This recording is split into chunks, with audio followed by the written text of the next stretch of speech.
उन्होंने कहा कि आप कौन हैं, मैं जानना चाहता हूं। उन्होंने कहा कि जिस ज्ञान व्यापी की साधना के लिए, दुर्भाग्य से वो ज्ञान व्यापी आज लोग उसको दूसरे शब्दों में मस्जिद कहते हैं, जिस ज्ञान व्यापी की उपासना के लिए आप केरल से चल करके यहां आए हैं, मैं उसका साक्षात स्वरूप विश्वनाथ हूं। प्रातः काल जब ब्रह्म मुहूर्त में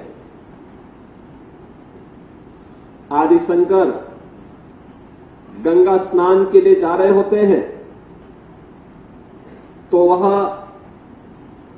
सबसे अछूत कही जाने वाली एक सामान्य व्यक्ति के रूप में वह उनके मार्ग के सामने खड़े हो जाते हैं।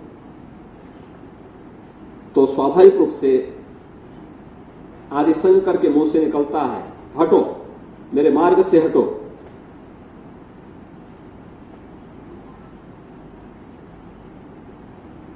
तो सामने से जो चंडाल होता है वह एक प्रश्न पूछता है कि आप तो अपने आप को अद्वैत ज्ञान के मर्मज्ञ मानते हैं, आप किसको हटाना चाहते हैं? आपका ज्ञान क्या इस भौतिक काया को देख रही है, इस भौतिक काया के अंदर बसे हुए ब्रह्म को देख रही है? अगर ब्रह्म सत्य है तो जो ब्रह्म आपके अंदर है वही मेरे अंदर भी है।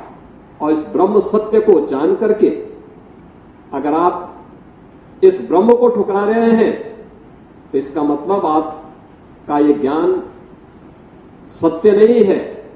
तो उन्होंने, वे भौचक थे, एक चंडाल के मुंह से इस प्रकार की बात। उन्होंने कहा कि आप कौन हैं, मैं जानना चाहता हूं।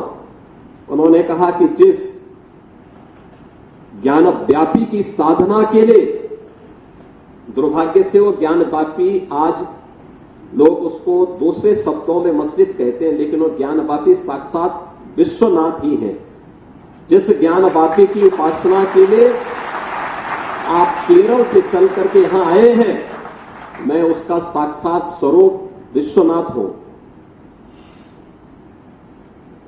तो वह उनके सामने नतमस्तक होते हैं और उन्हें इस बात का पश्चाताप होता है कि नहीं, ये जो भौतिक अस्पृश्यता है यह न केवल साधना के मार्ग का सबसे बड़ी बाधा है, बल्कि राष्ट्रीय एकता और अखंडता की भी सबसे बड़ी बाधा है। और इस बड़ी बाधा को अगर हमारे समाज ने समझा होता तो देश कभी गुलाम नहीं होता।